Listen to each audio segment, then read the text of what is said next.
प्रयागराज हिंसा के मास्टरमाइंड मोहम्मद जावेद उर्फ जावेद पंप के घर पर बुलडोजर चलाने की तैयारी। प्रशासन ने देर रात मकान पर नोटिस चिपकाया। आज सुबह 11 बजे तक मकान खाली करने को कहा गया है। प्रयागराज हिंसा के 64 आरोपियों को नैनी जेल भेजा गया। 4 नाबालिग को बाल सुधार गृह भेजा गया है। रात में रिमांड मजिस्ट्रेट के यहां हुई थी पत्थरबाजों की पेशी।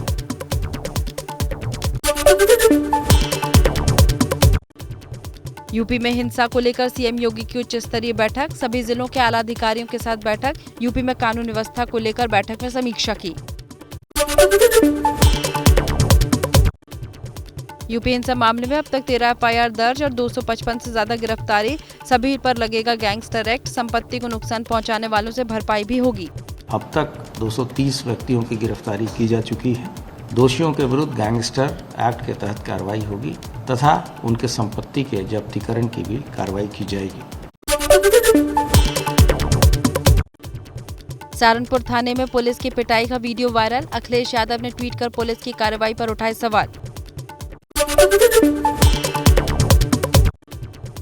सहारनपुर दंगे का दर्दनाक वीडियो सामने आया। दंगाइयों के उपद्रव से बचने के लिए दुकान के अंदर छिपे लोग, दुकान में लगे सीसीटीवी कैमरे में कैद हुई तस्वीरें। हिंसा के आरोपियों के खिलाफ यूपी सरकार का एक्शन। सहारनपुर में आरोपियों के घर पर चला बुलडोजर। कानपुर हिंसा केस में एक और आरोपी की गिरफ्तारी। नई सड़क हिंसा केस में निजाम कुरैशी की गिरफ्तारी। निजाम कुरैशी पर मुख्य साजिशकर्ता होने का आरोप। समाजवादी पार्टी से निकाला जा चुका है निजाम।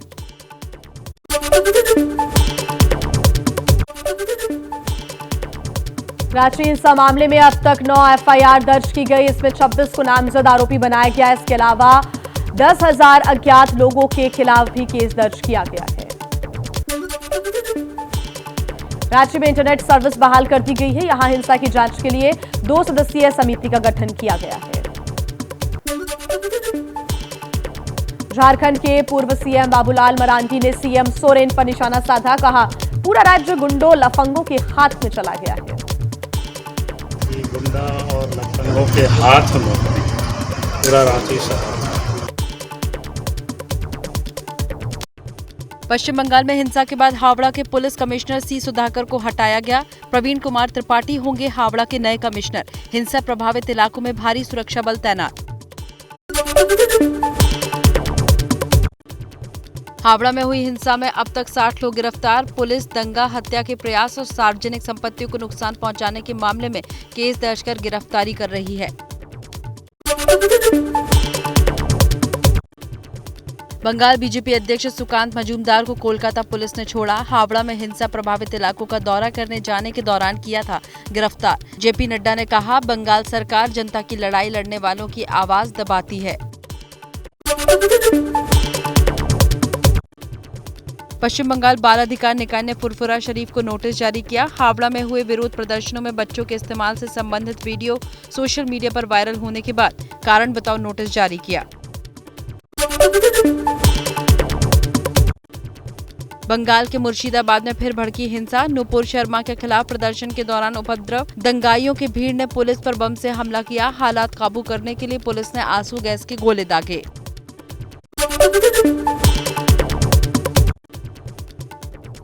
हिंसा पर केंद्रीय मंत्री प्रहलाद पटेल का बड़ा बयान। कहा, जिन शहरों में दंगा भड़का उसके पीछे पाकिस्तान का हाथ, क्योंकि कुछ देश भारत की बढ़ती लोकप्रियता देखकर जल रहे हैं। कुछ लोग इस शांति और इस प्रतिष्ठा को, बढ़ती भारत की प्रतिष्ठा को जो लोग जलते हैं, जो ईर्ष्या कर रहे हैं, वो कौन है? वो हमारा पड़ोसी पाकिस्तान है। दिल्ली की जामा मस्जिद की सीढ़ियों पर जुमे की नमाज के बाद हुए प्रदर्शन के मामले में जल्द हो सकती है आरोपियों की गिरफ्तारी। दिल्ली पुलिस ने धारा 188 के तहत अज्ञात लोगों के खिलाफ एफआईआर दर्ज कर जांच शुरू कर दी है। राजस्थान के भीलवाड़ा में आपत्तिजनक टिप्पणी पर बवाल। हमीरगढ़ में व्यापारियों ने किया प्रदर्शन। आपत्तिजनक टिप्पणी करने के मामले में गिरफ्तार एक युवक को दूसरे पक्ष ने सिर कलम किए जाने की धमकी दी, जिसके बाद प्रदर्शन तेज हुए। व्यापारी संगठन की मांग, आरोपियों पर कार्रवाई की जाए। अम्बेडकर नगर के टांडा में हुए प्रदर्शन और बवाल के मामले में पुलिस ने मास्टरमाइंड की शिनाख्त की। घटना का मास्टरमाइंड फराज इमाम है, जिसे पुलिस ने गिरफ्तार कर लिया है। घटना में शामिल कुल 26 लोग पुलिस हिरासत में हैं और अन्य की तलाश जारी है। एमपी के बैतूल में हैदराबाद के मौलाना इलियास शरफुद्दीन के विवादित बयान पर हिंदू संगठनों का जोरदार प्रदर्शन। एक टीवी डिबेट के दौरान धर्म विशेष के देवी देवताओं पर मौलाना इलियास ने बेहद आपत्तिजनक टिप्पणियां की थी। मौलाना पर एफआईआर दर्ज करने की मांग। बीजेपी के पूर्व प्रवक्ता नुपुर शर्मा को मुंबई पुलिस ने भेजा समन। 25 जून को पायधुनी स्टेशन में आकर बयान दर्ज कराने को कहा। नुपुर शर्मा ने पैगंबर मोहम्मद पर की थी विवादित टिप्पणी। बीएचपी नेता साध्वी प्राची ने कहा, अगर जुमे पर पत्थरबाजी का दिन है तो शनिवार आरोपियों पर बुलडोजर चलाने का दिन। हरिद्वार में विश्व हिंदू परिषद की 2 दिवसीय बैठक का आज दूसरा दिन। कल जिन प्रस्तावों पर सहमति बनी, आज उस पर चर्चा को आगे बढ़ाया जाएगा। इन प्रस्तावों में धर्मांतरण पर नियंत्रण, घर वापसी करवाने, ज्ञानवापी जैसे मुद्दों पर चर्चा शामिल है। छत्तीसगढ़ के जांजगीर में बोरवेल में गिरे 11 साल के राहुल को बचाने के लिए रेस्क्यू ऑपरेशन जारी है। 62 फीट बोरवेल में गिरा हुआ है। 42 घंटे से ज्यादा का वक्त भी बीत चुका है। बोरवेल में गिरे राहुल पर विशेष कैमरे से नजर रखी जा रही है। पाइप के माध्यम से राहुल को दी जा रही है ऑक्सीजन। शुक्रवार दोपहर 2 बजे के करीब बोरवेल में गिरा था राहुल। पुलवामा में सुरक्षा बलों ने मुठभेड़ में 3 आतंकियों को मार गिराया। तीनों लश्कर-ए-तैयबा के आतंकी थे। आतंकियों के पास से भारी मात्रा में हथियार और गोला बारूद बरामद किया गया है।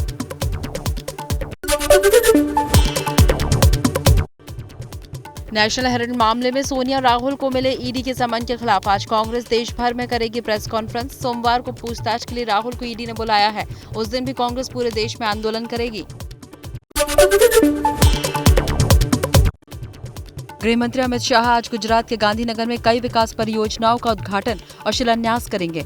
इंस्टीट्यूट ऑफ रूरल मैनेजमेंट आनंद के 41वें दीक्षांत समारोह में भी शामिल होंगे शाह। गुजरात चुनाव से पहले आप में बड़ा बदलाव होगा। आम आदमी पार्टी आज अपने नए संगठन की घोषणा करेगी। इसमें सभी जाति और समुदाय के लोगों को शामिल किया जाएगा। गुजरात प्रभारी संदीप पाठक नए संगठन की घोषणा करेंगे। जेल से छूटने के बाद पहली बार रैली करेंगे आजम खान। रामपुर लोकसभा उपचुनाव के एसपी उम्मीदवार आसिम रजा के लिए मांगेंगे वोट। करीब 2.5 साल बाद करेंगे चुनावी सभा को संबोधित।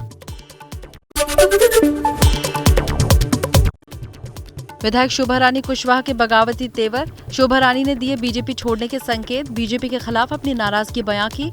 शोभा रानी ने क्रॉस वोटिंग कर कांग्रेस को दिया था वोट। राष्ट्रपति चुनाव को लेकर हलचल तेज। ममता बनर्जी ने 15 जून को दिल्ली में सोनिया गांधी, अरविंद केजरीवाल समेत 22 विपक्षी नेताओं को बैठक के लिए बुलाया। जगन मोहन रेड्डी को नहीं दिया न्योता। बिहार के सीएम नीतीश कुमार को राष्ट्रपति बनाने की उठी मांग। गोपालगंज से जेडीयू सांसद आलोक कुमार सुमन ने कहा, अगर एनडीए राष्ट्रपति पद के लिए नीतीश कुमार को चुनता है तो हम इसे पसंद करेंगे। राष्ट्रपति के रूप में अगर उनकी एनडीए की तरफ से चयन की जाती है तो मैं तो चाहूँगा कि हाँ, जेडीयू चाहेगा कि हम लोग के राष्ट्रपति माननीय मुख्यमंत्री जी श्री नीतीश कुमार जी बने। पंजाब के सीएम भगवंत मान ने राहुल गांधी की उम्र पर कसा तंज। कहा, हमारे पिता 50 क्रॉस कर जाएं तो बुजुर्ग हो जाते हैं, जबकि राहुल गांधी 53 साल के होने के बाद भी आज भी युवा नेता हैं। राहुल गांधी जी हजे तक भी युवा नेता हो। हमारे बाप 50 क्रॉस कर जाएं, उनको बोलते हैं बुजुर्ग। कांग्रेस ने कुलदीप बिश्नोई को पार्टी के सभी पदों से हटाया। बिश्नोई ने हरियाणा में राज्यसभा चुनाव में क्रॉस वोटिंग की थी, जिसकी वजह से अजय माकन चुनाव हार गए। बीजेपी अध्यक्ष जेपी नड्डा ने पार्टी मुख्यालय में मिशन प्रमुखों से की बात। ब्रिटेन, स्पेन, थाईलैंड, मॉरिशस समेत 13 देशों के मिशन प्रमुख हुए हैं शामिल। यूपी के प्रतापगढ़ में बीजेपी कार्यालय से डिप्टी सीएम ब्रजेश पाठक के निकलते समय आपस में भिड़े नेता। विनोद सोनकर के साथ धक्का मुक्की के बाद शुरू हुआ विवाद मारपीट तक जा पहुंचा। सोशल मीडिया पर वीडियो हुआ वायरल।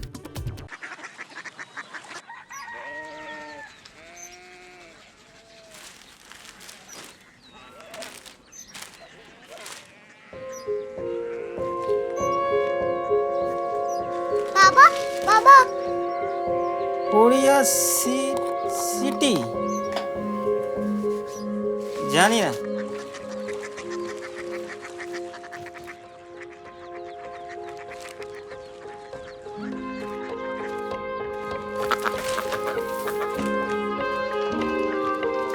कोरिया सिटी हाँ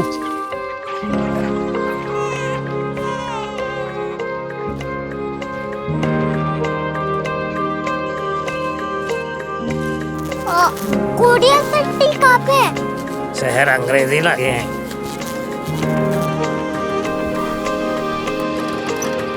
कोरिया सिटी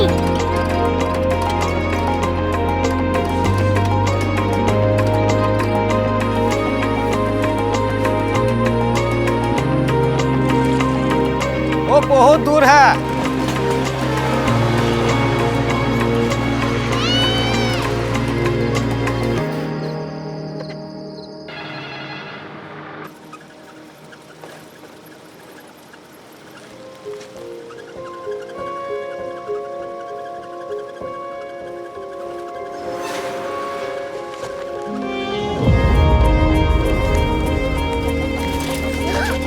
कोरिया सिटी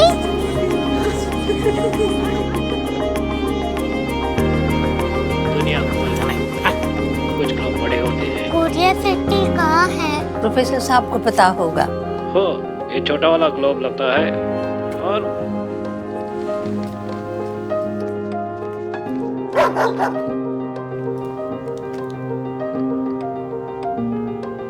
पता नहीं, मेरी बेटी से जाके मिल लो, शायद उसे मालूम हो।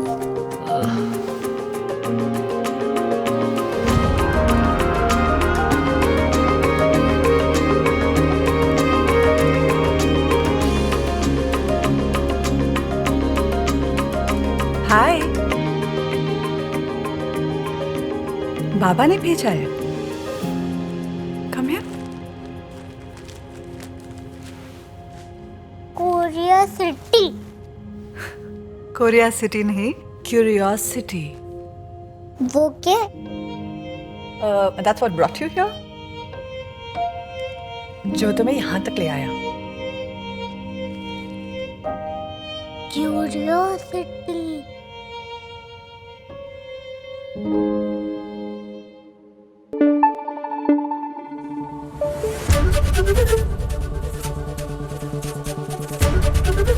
एबीपी न्यूज आपको रखे आगे।